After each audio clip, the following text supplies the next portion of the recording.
वाढत्या महागाई विरोधात काँग्रेसच्या वतीने राज्यभर आंदोलन सुरू असून याच धर्तीवर भिवंडीतील काँग्रेसच्या पदाधिकाऱ्यांनी ठाणे जिल्हा ग्रामीणचे सरचिटणीस पंकज गायकवाड यांच्या नेतृत्वाखाली शेलार ते प्रांत कार्यालयापर्यंत जनप्रभोक्ष मोर्चा काढून मोदी सरकारचा निषेध नोंदवला।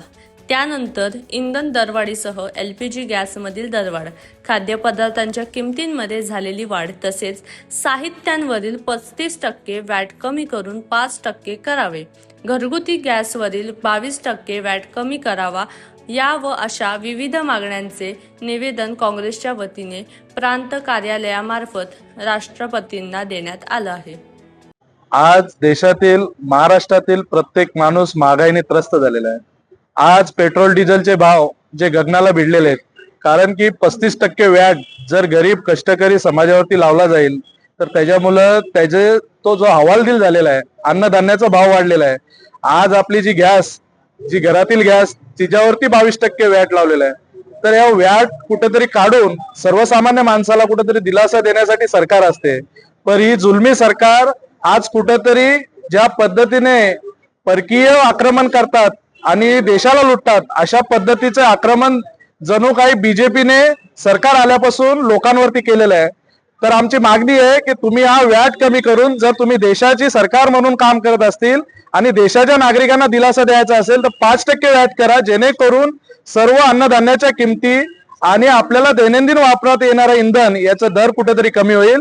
अन्यथा जनता कुठेतरी आपल्या महागाईशी लढता लढता शहीद होईल, आज अशी परिस्थिती निर्माण झालेली आहे। म्हणून काँग्रेस पक्षातर्फे ठाणे जिल्ह्याचा आमचा काँग्रेस पक्ष, आमचे भिवंडी शहरातील अध्यक्ष, आमचे तालुक्याचे अध्यक्ष, आम्ही सर्वांनी मिळून मागणी केलेली आहे की आमच्या येथील ठाणे जिल्हा असू दे किंवा महाराष्ट्र असू दे, राष्ट्रपतींना आम्ही निवेदन दिले की या सर्व महागाईपासून आम्हाला मुक्तता द्या आणि आमचा गरीब कष्टकरी समाज कुठेतरी जगला पाहिजे, हीच मागणी आम्ही आज निवेदनाद्वारे केलेली आहे। महाराष्ट्रातील देशातील नागरिक आज कुठेतरी महागाईने त्रस्त आहेत।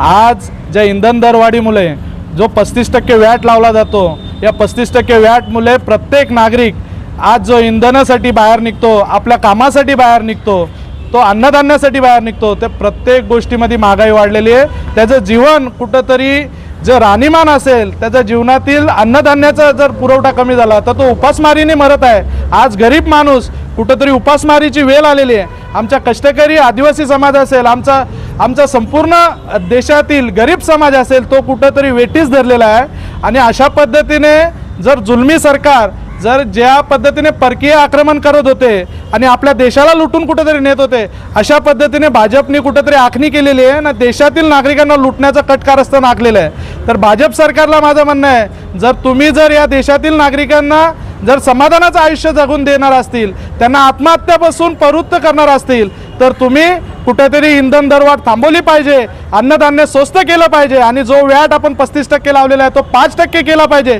जेणेकरून जो गरीब कष्टकरी जो जीवन आज कुठेतरी आपल्या जीवनासाठी झगडत आहे तो झगडणार नाही, त्याचं आयुष्य सुखकर होईल।